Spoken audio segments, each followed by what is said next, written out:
In the heart of Colorado, nestled within a quiet suburban neighborhood, lived the Watts family, a picture of domestic bliss. Chris and Shanann Watts appeared to have it all: a loving marriage, 2 beautiful daughters, and a new baby on the way. Their social media profiles were filled with joyful moments, family gatherings, and declarations of love. Yet, beneath this veneer of happiness, tension simmered, particularly between Shanann and her mother-in-law, Cindy Watts. Cindy's absence from their wedding and her strained relationship with Shanann were well known among those close to the family. As we delve into this story, we must ask, did a mother's disapproval contribute to the unraveling of a family, leading to a tragedy that shocked the nation? This is the story of the Watts family, a tale of love, conflict, and a search for answers in the face of unimaginable loss. Chris Watts. Born in North Carolina, Chris Watts was the only son of Cindy and Ronnie Watts. Described as a quiet and introverted individual, he developed a passion for mechanics and the intricacies of machinery from a young age. His parents recall him spending hours tinkering with engines, showcasing a meticulous nature that would later define his professional life. Despite his reserved demeanor, Chris shared a close bond with his father, Ronnie, often accompanying him on fishing trips and other outdoor activities. His relationship with his mother, Cindy, was more complex.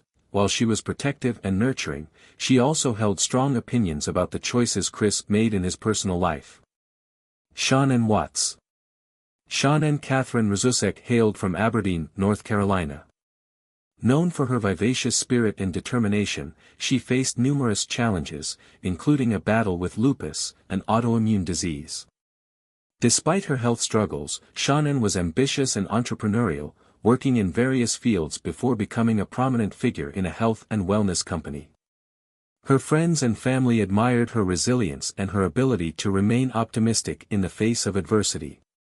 Their meeting. In 2010, during a particularly challenging period in her life, Shanann received a Facebook friend request from Chris. Initially hesitant, she eventually accepted, leading to a series of online conversations. Chris's calm and patient demeanor provided a stark contrast to the turmoil Shanann was experiencing, and their virtual connection soon blossomed into a real-world relationship.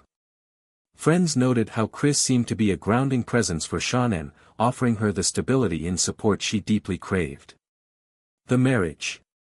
Courtship and wedding.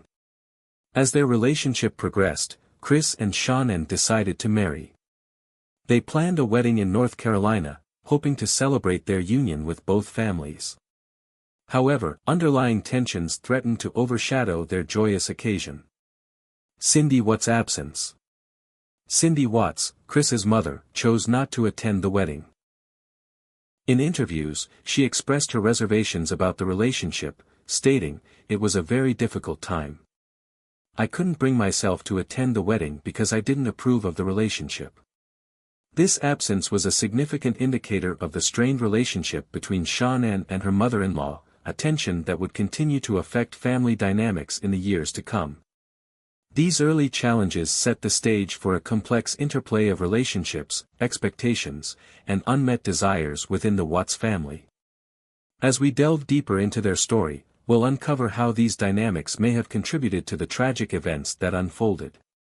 As the Watts family settled into their life in Colorado, underlying tensions between Shanann and her in-laws, particularly Cindy Watts, began to surface more prominently. These strains were not merely familial disagreements but deep-rooted conflicts that would later play a significant role in the family's tragic narrative. One of the most telling episodes highlighting the discord was the nut allergy incident, often referred to as Nutgate. Their younger daughter, Celeste, had been diagnosed with severe allergies to tree nuts, a condition that required constant vigilance. In the summer of 2018, during a visit to Chris's parents' home, Shanann discovered that Cindy had allegedly offered ice cream containing nuts to the children. Shanann perceived this act as a blatant disregard for Celeste's health and safety. In a message to a friend, Shanann recounted the incident, expressing her frustration and fear. "Your mommy doesn't know what she's talking about. I said, you could have killed her."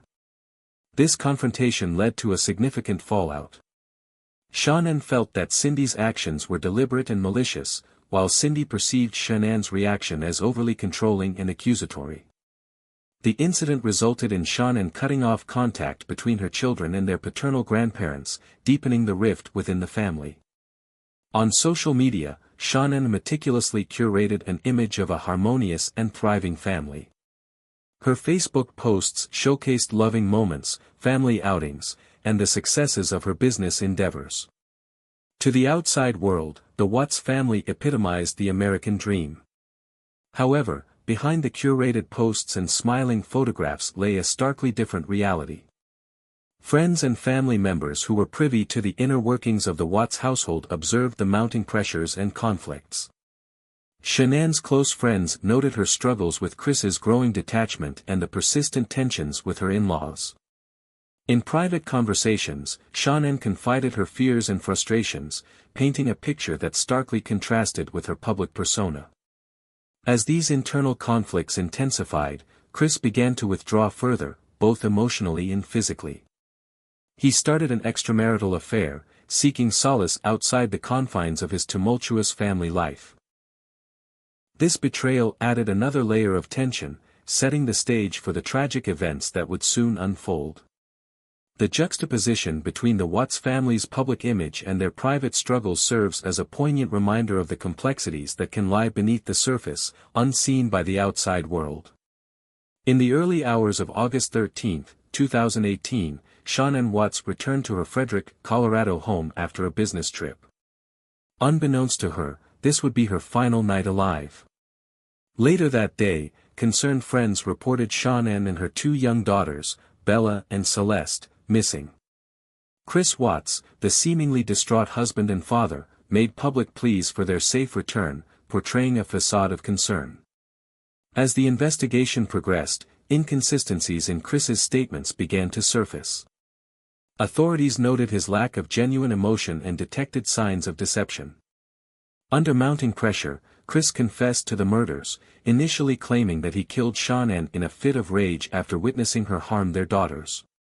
However, this narrative unraveled, and he ultimately admitted to murdering his entire family. He strangled Shanann and smothered Bella and Celeste before disposing of their bodies at a remote oil field where he worked. Throughout this harrowing period, Cindy Watts, Chris's mother, grappled with the horrifying reality of her son's actions. In interviews, she expressed disbelief, stating, "I know he confessed, but he was railroaded into it." Cindy questioned the legitimacy of Chris's plea deal and maintained that he was not capable of such atrocities without external influence. Cindy's long-standing disapproval of Shanann further complicated her perspective. She often voiced criticisms of her daughter-in-law, suggesting that Shanann was controlling and manipulative. In a poignant interview, Cindy remarked, "It was a very hard relationship. I couldn't do anything right." Her strained relationship with Shanann led her to question the events leading up to the tragedy, and she remained skeptical of her son's culpability. As the legal proceedings advanced, Cindy and her husband, Ronnie, faced the unimaginable task of reconciling their love for their son with the monstrous acts he committed. They attended court hearings, often appearing dazed and heartbroken, struggling to comprehend the depth of the tragedy that had befallen their family. The Watts family saga serves as a chilling reminder of the hidden fractures that can exist within a family, and the devastating consequences when those fractures are left to fester. In November 2018, Chris Watts faced sentencing after pleading guilty to the murders of his pregnant wife, Shanann, their two young daughters, Bella and Celeste, and their unborn son, Nico. The courtroom was filled with palpable tension as both the Rzusek and Watts families prepared to deliver their impact statements. Frank Rzusek, Shanann's father, addressed the court with a heavy heart, describing the profound loss and enduring pain inflicted upon their family. He spoke directly to Chris, expressing the depth of their grief and the irreplaceable void left by the tragic events. Sandra Rzusek, Shanann's mother, conveyed the unimaginable sorrow of losing her daughter and grandchildren, emphasizing the innocence of the young lives taken. Her words painted a vivid picture of a family's shattered dreams and the enduring impact of Chris's actions. Cindy and Ronnie Watts, Chris's parents, also spoke during the sentencing. Through tears, Cindy expressed their unwavering love for their son, stating, "We have loved you from the beginning and we still love you now." Their statements highlighted the complex emotions of parents grappling with their child's heinous actions. Ultimately, the court sentenced Chris Watts to 5 life sentences without the possibility of parole, ensuring he would spend the remainder of his life behind bars. The sentencing brought a legal conclusion to the case but left emotional wounds that would persist for all involved. There's no clear evidence that Cindy Watts' disapproval of Shanann directly contributed to the murders, but it's possible that the strained family dynamics played a role in Chris Watts' overall mindset. Family tensions, especially when they persist over years, can create stress and resentment, which may have influenced his emotional state and decisions. That being said, Chris was ultimately responsible for his actions. Many people experienced difficult in-law relationships without resorting to violence. His affair, financial struggles, and personal issues were also major factors. Do you think the family tensions made Chris feel trapped in a way that pushed him toward his horrific choices? In the years following the tragedy, both the Watts and Rzusek families have faced ongoing challenges. The Rzuseks have been particularly affected by conspiracy theories and online harassment, compounding their grief. They have spoken out about the emotional toll of these unfounded claims and the difficulties of mourning in the public eye. Public interest in the case has been sustained through extensive media coverage and documentaries, such as Netflix's American Murder, The Family Next Door. These portrayals have shaped public opinion, often leading to polarized views and further scrutiny of the families involved. The Watts family has also struggled with the aftermath, dealing with the stigma associated with Chris's actions and the media's portrayal of their son. They have expressed feelings of loss and confusion, grappling with the duality of loving their child while condemning his crimes. The enduring fascination with the case underscores the profound impact of the tragedy on all parties involved. It serves as a somber reminder of the far-reaching consequences of such actions and the lasting scars left on the families and communities touched by this horrific event. As the years pass, the families continue to seek healing and privacy, striving to rebuild their lives amidst the shadow of an unthinkable betrayal.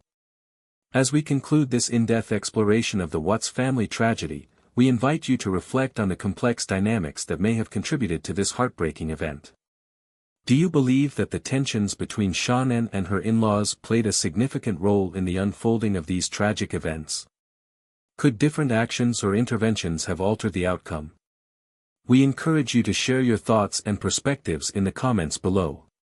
If you found this analysis informative and wish to delve deeper into similar cases, please subscribe to our channel for more comprehensive true crime content. Don't forget to like this video if it resonated with you, and share it with others who might find it insightful. Your engagement helps us continue to provide in-depth analyses of complex cases like this one.